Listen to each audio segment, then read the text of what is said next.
The first person that we wanted to talk about was Daddy Yankee.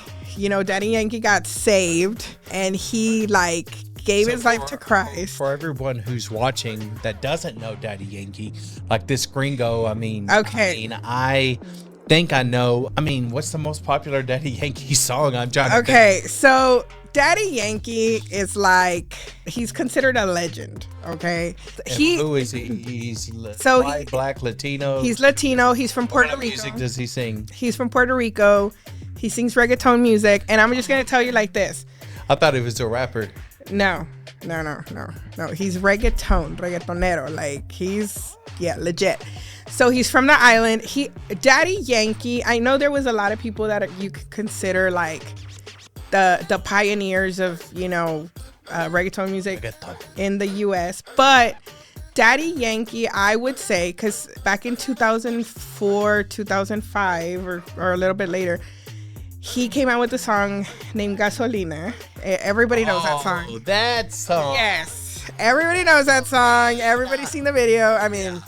Not a great video. But BC, before Christ. BC. Okay. I loved him. I love that we're talking about these topics, but we're talking it from a Christian perspective. Yes. She said celebrity gossip, but of course this isn't just celebrity gossip. That would be pointless in the conversation. No, this is celebrities, not really even gossip, right? It's celebrities' good news of them accepting Christ and their journey. And when somebody with millions of followers and fans and people who listen to their music go up on a stage and accept Jesus Christ publicly, that's huge for our beliefs in Christianity, because we may only be able to reach a small amount of people, but the platforms that these people have when they go public for Jesus, it's something huge. Yeah, so that's a big thing with him, and we're actually going to show you a video of his very last concert. And you know what? When I woke up that morning and I see Daddy Yankee. I love Daddy Yankee, right? And I'm just like, hold up, I thought you loved me. I love you too. Hey, stop. I just found out that she loves Daddy Yankee. What's going on? You'll be fine. Anyway. Let Daddy Yankee pay your bills then. Well, he probably Who bought your car? Let Daddy Yankee buy you a car. He probably could. Let Daddy Yankee put some gasolina in that car. I put the gasolina in that car. Anyways, so Daddy Yankee, everybody woke up one morning. You calling him Daddy?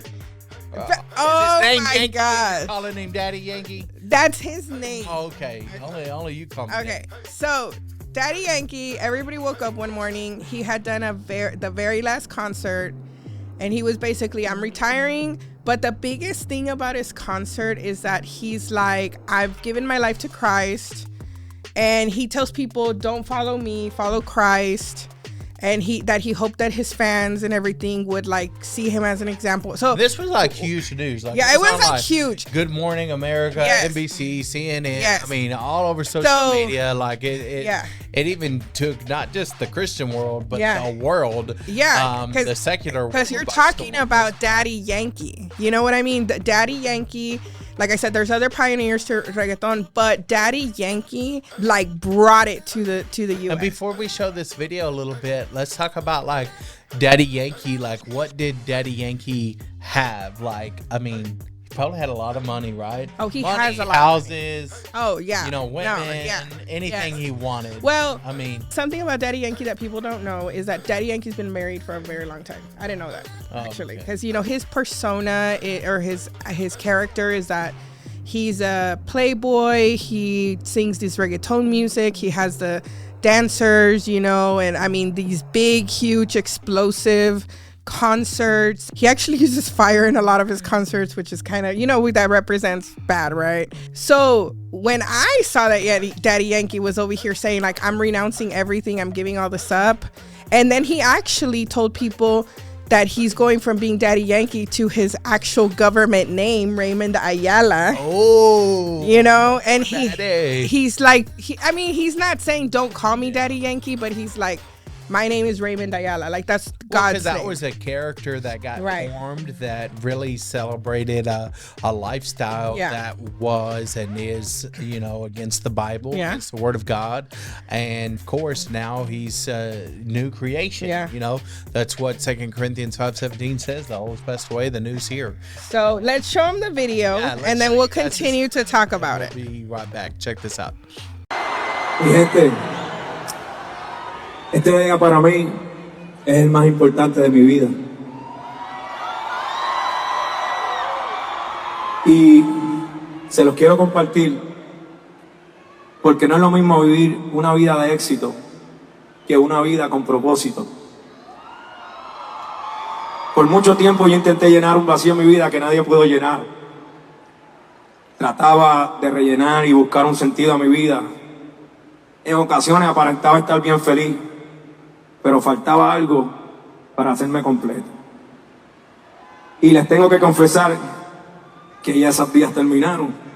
Alguien pudo llenar ese vacío que sentía por mucho tiempo.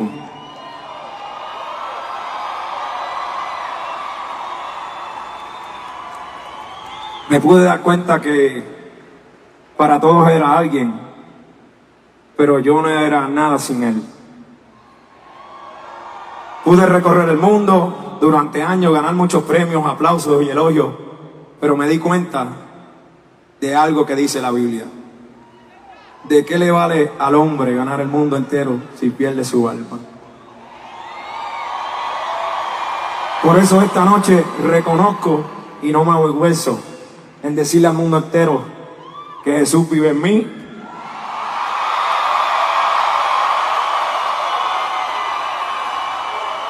Y que yo viviré para Él.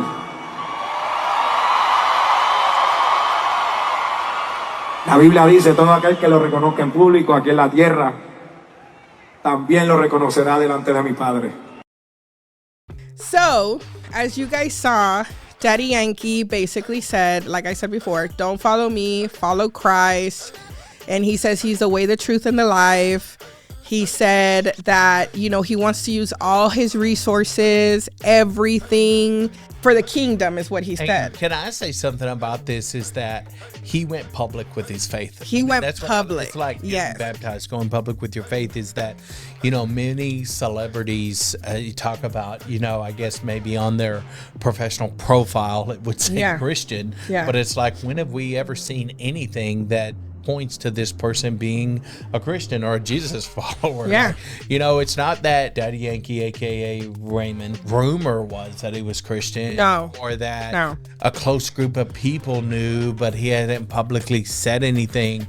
He literally said this in a concert for the public. I mean, in front of thousands. I mean, that's billions. A good example of our faith is that, you know, going back into the prisons, I talk to people sometimes that they're changed. They're no longer a part of the lifestyle, or they're no longer part of the gang life or things like that, but they're like, well, I'm still a homeboy or a homegirl, or like undercover, you know. You know, I'm trying to be a good influence on them for Jesus, and God knows my heart. They've never really truly gone public and denounced the old way of life, left it all behind for Jesus. So well, and the thing is with Daddy Yankee, like, you know, this happened a couple of months ago or a few months ago that he did this. It was viral.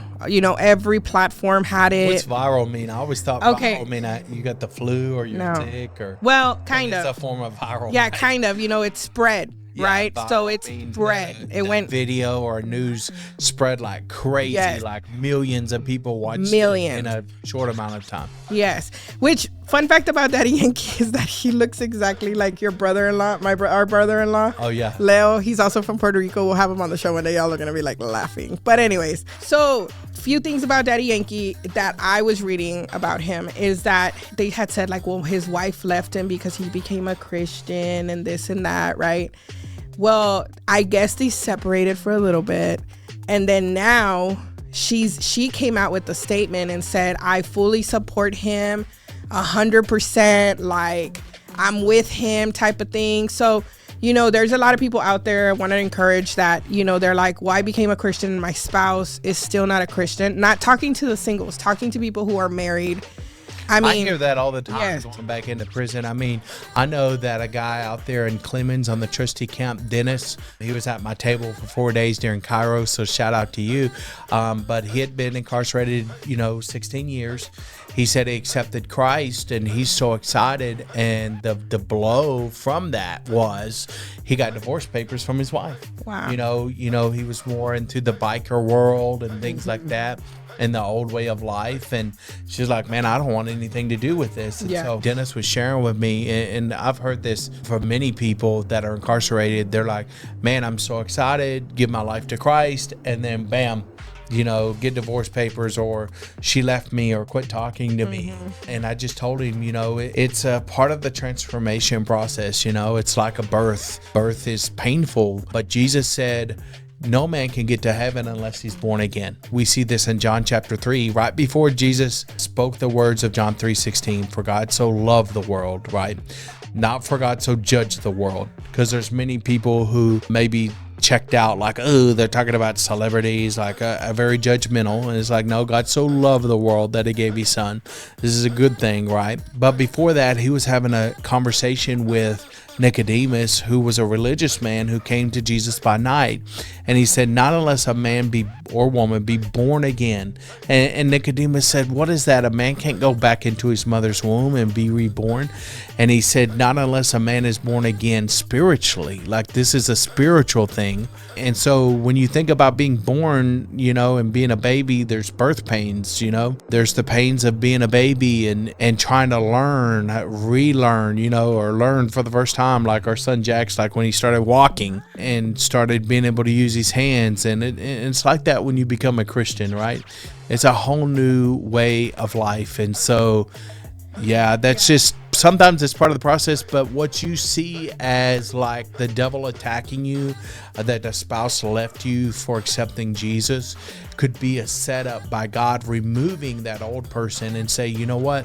I have a completely new person for you. I have a person that's serving God, that's strong, that's going to help you. It could also be that God wants you to trust him with that person, and he's going to work on them. Because you can't make somebody get saved. Yeah. So even if it's your spouse, you can't make them. You can't force them. So maybe God's just saying, hey, have some faith for me and just pray for her. And, we've seen a lot of marriages restored. In Daddy Yankee's case, his wife, there was a rumor that they had split up for a little bit. Then she came out and was like, no, I fully support. I mean, they've been together for like 20 something years. So, and people don't really know that. Another thing is that a lot of the people that followed him, like J Baldwin and people like that, or I forgot the other guy's name. I don't think it's J Baldwin, it's somebody else. They actually also renounced, the lifestyle and said, no, we're following this. Like, we're not following Daddy Yankee, but we see what he did. And so a lot of the reggaetoneros, like, they gave it up and they're like following Christ. That's what happens in the prison when people lay down the gangs or the religion or the old way of life, and they're like, man, like, we see the change and we want a part of that. So his example is so huge, which, oh my gosh, I could go into like, Don Omar was also a pioneer in the reggaeton world. Who is that? He's also a reggaetonero from back in the day. He's a Don? He's not a Don. But you know what's crazy? Don Omar actually went in the opposite direction. Don Omar used to be a pastor, and he became the fame. He's amazing reggaetonero, like amazing. Like, he's just. I saw an album said Don Omar, King of Kings. Yes. And I'm like, so Jesus is the King of Kings. Like, what does that? What does that mean? Don Omar uses a lot of biblical things within his secular songs. Now, this was not something that I knew BC, before Christ. I was just listening to him, and now that I've heard his music for research purposes. Okay. Now, when you listen back to it, he references the Bible and God a lot, right? But his life doesn't line up, right? He's doing these videos with the women and, the smoking and the, things, but he's referencing a lot. So, Daddy Yankee actually. Don Omar's full blown in the world. There's no. Yes, there's no. He's not trying to claim that he's a Christian guy. No. He's full blown. Yeah, he's full blown. Like he's just an example of somebody that started in the church and right, the other way. Right. Yeah, he was a pastor. He went the other way. Even Daddy Yankee and him had a feud at one time. Yes, there was a feud. Well, it was like a feud, but now they're saying that it wasn't a real feud because they had no beef with each other, but it was more like the public made them feud, because it was like, who's the greatest, reggaetonero out there, who was the first, and that even happened. They came out at the same time, but anyways, they're both amazing. I was a fan of both of them. Right now we have Daddy Yankee. This is crazy. Daddy Yankee throwing out like prayers for Don Omar on social media and saying, hey, I'm praying for him. Like, I want Jesus to touch him again and this and that. And, I respect Don Omar because he's like, I'm just not ready to come back. I'm not ready. And I'm like, okay, well, that's cool, but we're still going to pray for you. I think that Daddy Yankee came out with a Christian album. Well, he didn't just talk about it, right? He actually came out with a Christian Yes. So on Christian song, what was it? On Easter, on Resurrection Sunday, he had a brand new album that dropped, and it's called Donante de Sangre. And it means blood donor. And he's talking about Jesus, and how he was the blood donor, right? Because he donated his blood for us. And I was just like, oh my gosh, he's amazing, right? And he also came out with that happy song that I forgot. Like, remember that? Were you? No, anyway. He came out with a really happy song and all these. Wrong guy. No, it's the same guy. Yeah, wrong guy too. Anyway. Hold up. You were telling another guy about this one? No. Babe, you know what I mean. Anyway, so Daddy Yankee came right when he got saved. He came out with the song, and it was like a really happy song. The cool thing about it is that he's ministering, but he's not ministering too strong. And so other celebrities around him actually started posting the song and dancing and stuff. It's a really happy song. And then on Resurrection Sunday, he came out with a new album called Donante de Sangre. And so, you could just see that he's going and preaching, and deliverance. Yes. There's a lot of grace on him. Yeah. People that have been walking with the Lord for 30 years are like, well, I mean, with that platform, he should be doing this, and that. Well, he's a baby. Let him be on fire, start crawling. Let him get there, Well, you weren't there when you first started either. It's funny because he's getting a lot of criticism because of his videos and stuff. Now, let me just say this. On Donante de Sangre, there's nothing wrong with his videos. Nothing. He's not putting out women. He's not putting out anything secular. He's just in a video and he's dressed up. He's known for his costumes and stuff, right? And people, they came after him. They're like, I can't believe him. And I'm like, and it's just sad because it's other Christians. It's just like, give them some, what? It's not even the world. And then the world sees the way that Christians attack other Christians, and then they're like, why do I want any of that? Yeah, and there is no other group even in the world that attacks their own more than the Christian faith. Yeah. Even other faiths have more of a reputation of love and acceptance and unity amongst people. So that's why, not to boycott Christianity because of it, but it's like, that's why we try to drive such a hard narrative with us and who we let our lives be, that the focus is Jesus and living the life that Jesus said to live, and taught us to live, and being able to do things in love. But man, that's crazy. So one last thing I wanted to say about Daddy Yankee, big thing, big important thing, is that Daddy Yankee, everybody's like, well, what made you get saved? What happened? Because a lot of times there is a catalyst of why people get saved, but sometimes there's not. In his case, there was. He said his statement was, I had everything. I could create everything, as far as his music. He was a creator, right? He wrote his music. He came up with the beats.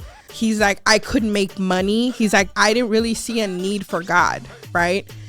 But he said that he got really sick. I think in Colombia, from what he said in his interview. And he's like, I got really, really sick. He said, and I realized that was the one thing I couldn't control.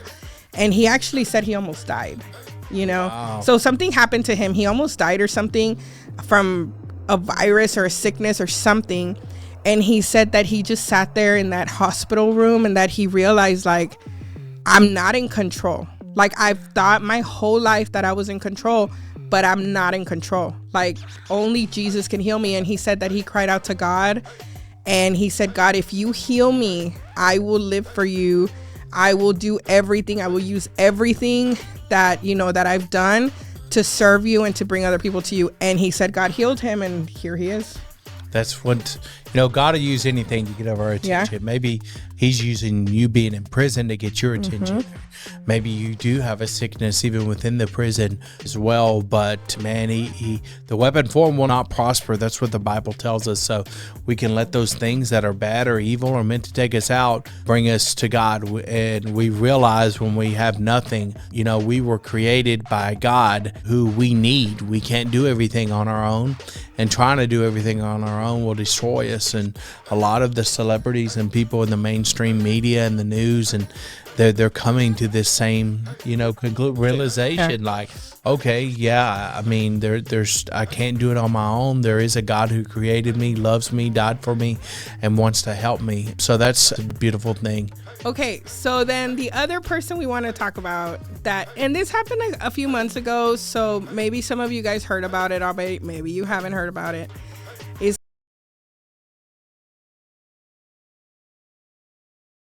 Hey, we hope you've enjoyed this first episode of Hot Topics Talk. Hey, it's a brand new series, so just like the Worthy People podcast that you see here, our Next Level with God, where we feature interviews of people that have gotten to the next level with God in their life. Ironically, not by chasing fame or fortune, which these celebrities and things have. Look what Daddy Yankee said. He said, what is a prophet? He quoted scripture throughout his whole, you know, goodbye speech. And what did he say? He said, what does it profit a man to gain the whole world but lose his soul? And that's the question for you and I today. Man, we can chase things or we can chase Jesus. And so let's keep Daddy Yankee in prayer that God continue to use him for his glory. He keep being the light to the world of what Jesus is doing in his life. And pray even for the religious people that have tried to come against him and try to, you know, pull him down and judge him and everything he's doing wrong. And, you know, that he just not let any of that influence him, that he just follow Jesus, run his race, do what God's placed in his heart to do, and continue to reach souls for Jesus, because that's what it's all about. So we hope y'all have enjoyed this. We've got some more topics here, and we've got another one for you guys next week. So stay tuned for that as our second Hot Topics Talk episode will be out. So share this with someone. Tell somebody that you know that Daddy Yankee ain't singing about gasolina anymore. Singing about Jesus. All right. Mm-hmm. We love you guys. God bless you, and we'll see you next time.